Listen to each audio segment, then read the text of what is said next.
so you're saying to feed that many people, Jesus did not call DoorDash and have DoorDash deliver all the food? No?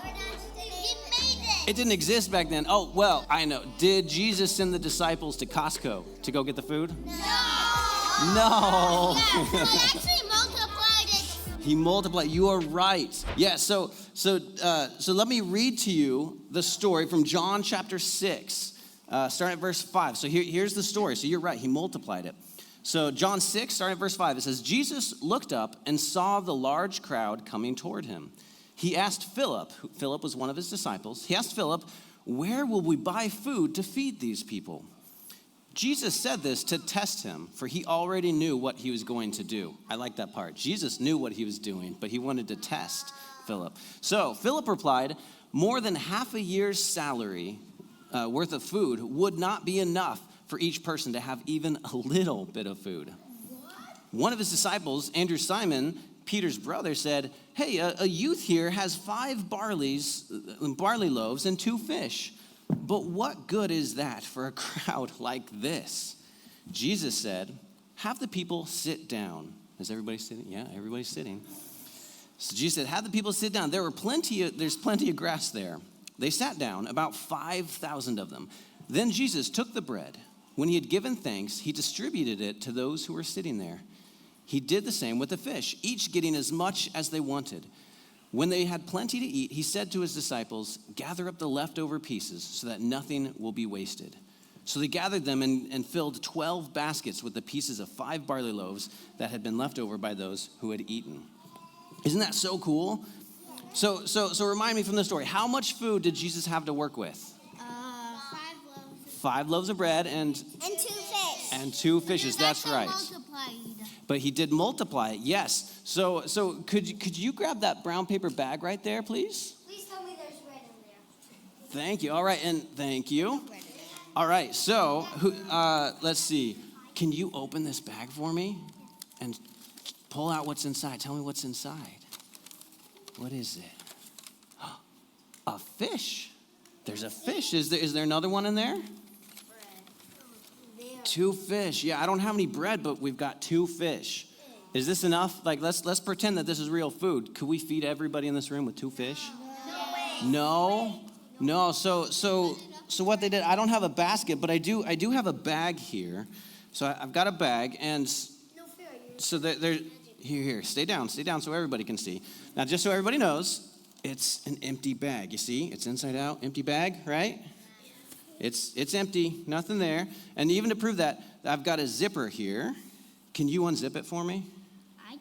Yeah, go ahead. I know how to unzip. Good job. All right, so see, it's empty.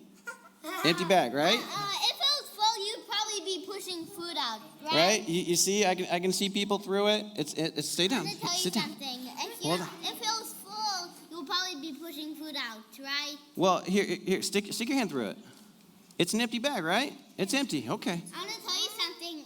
If it had food in it, you would probably already be Right? Okay, pushing so food out. does everybody agree it's empty? Yes. All right, zip it back up for me. Okay, so it's definitely empty. Now, let's see. Here's a fish, and here's a fish. And can you put, okay, it's empty, right? There's nothing there. Put it in. Okay, go ahead and put it in. Okay, so everybody saw it. 2 fish. We don't have more, right? There's just 2 fish in there, right? So then Jesus took it, and he blessed it, and then he gave it to his disciples. They started passing out fish, right? Here, you can have the fish. There's a fish. How many fish did we start off with? 2. So we should be out, right? Yeah. No. But there's more. What? Yeah, you want a fish? Here's a fish. You want a fish? Yeah. Grab a fish. Okay. Hold on. Now, this was empty, right? It was an empty bag, wasn't it? There's nothing there. Here, can you unzip it for me? Please tell me that. Okay, it's empty, right? There's nothing there? Okay. But so if there's nothing there, how is there more fish? Right? Hold on. Okay, you want one? Okay, hold on.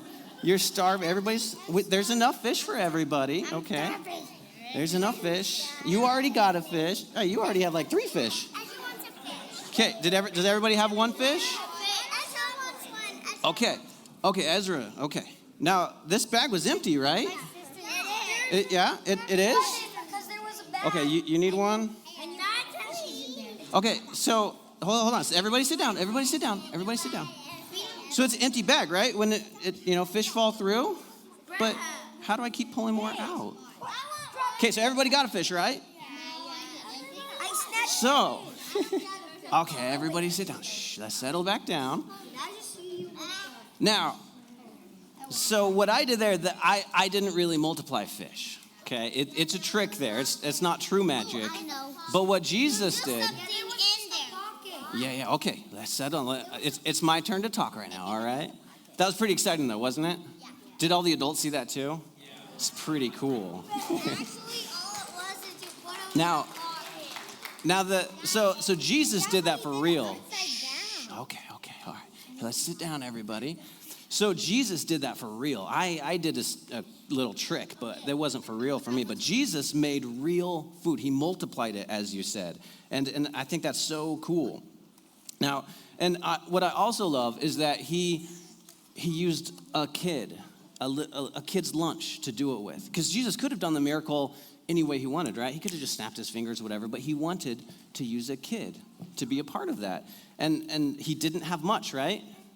The little boy did not have much, but what he had, he gave to Jesus. And that's an important thing. He didn't have much, but what he had, he gave to Jesus. He trusted that Jesus could do more with it. I got this for you.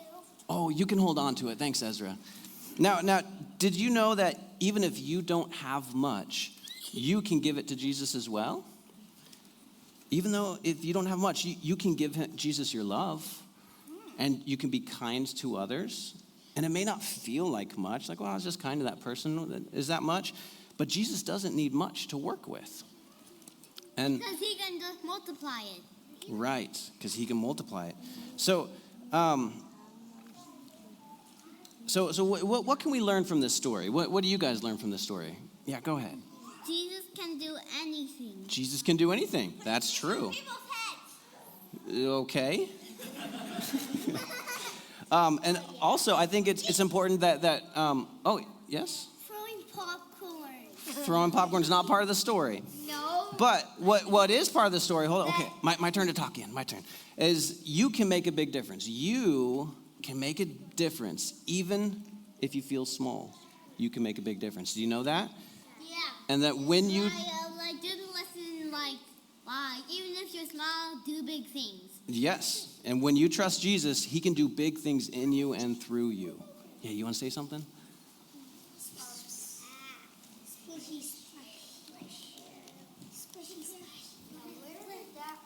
Hey, guys.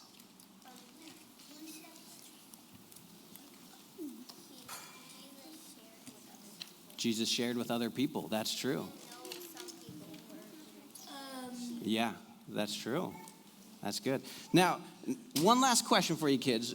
Would you like to eat fish as a snack? You know, like if this fish, do you want to eat this for a snack? No, it looks like a real fish. So you don't want to eat this for a snack? All right, so question then.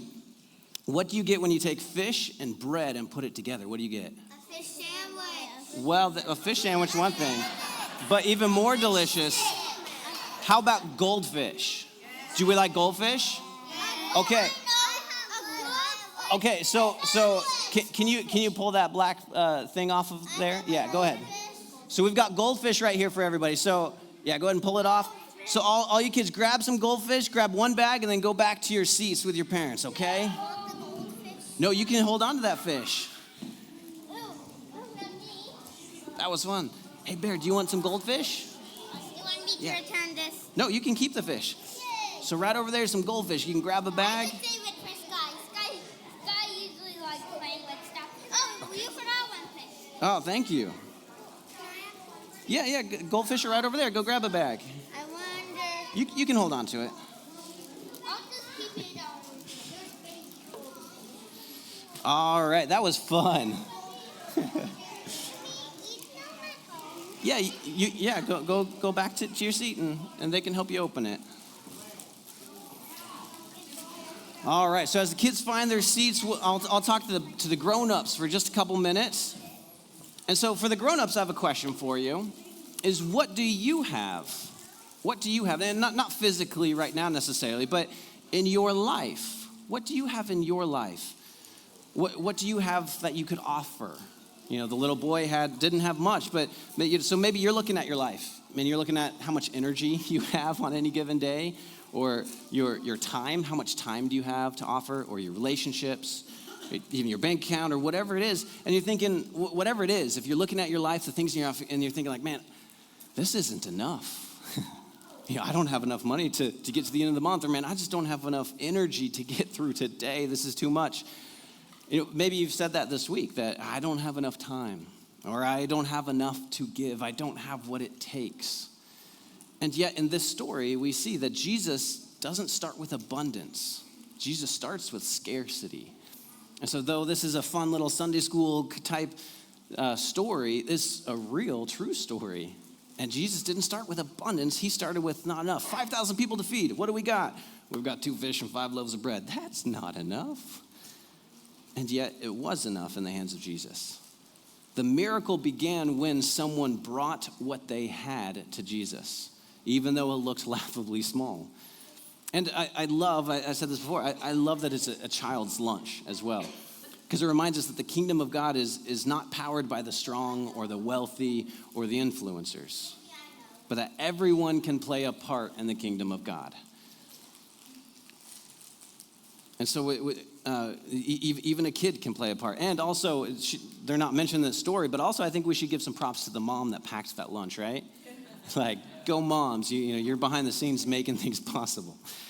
And I think sometimes we hold back in our lives in different ways because we feel like what we have isn't worth offering. They don't want what I have, right? I don't have much to offer. In your family, maybe we hold back. In your workplace, you hold back a little bit. Maybe even in the church, you hold back. But what if God is just waiting for us to open our hands? Even if our hands feel empty, what if God's waiting for us to open our hands, either to use what we have or to give, to multiply something and give to us? What if your small act of kindness changes someone's day? I've heard multiple stories recently today, or this past week, of things like that. A simple act of kindness that totally changed someone's day and their experience. What if your simple act of hospitality makes room for healing for somebody? What if a short prayer matters more than you know?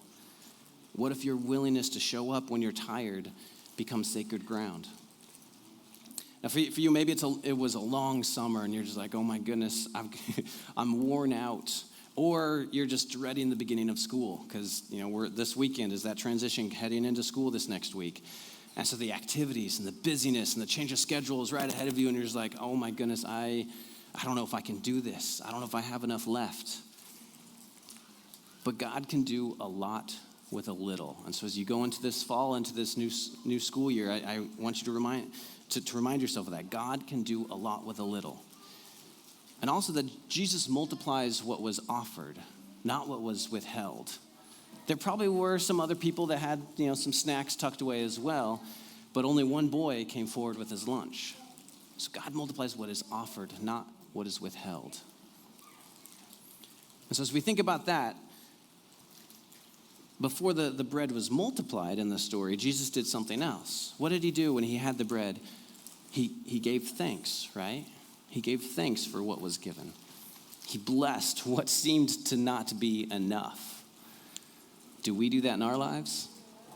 We don't have enough, so we just say, God, I don't have enough. When we could say, God, thank you for what I have. So that's the invitation for us today, is to offer what you have to God, whatever it may be. Bless what feels like not enough in your life and trust Jesus to do the multiplying, because he can do a lot with just a little.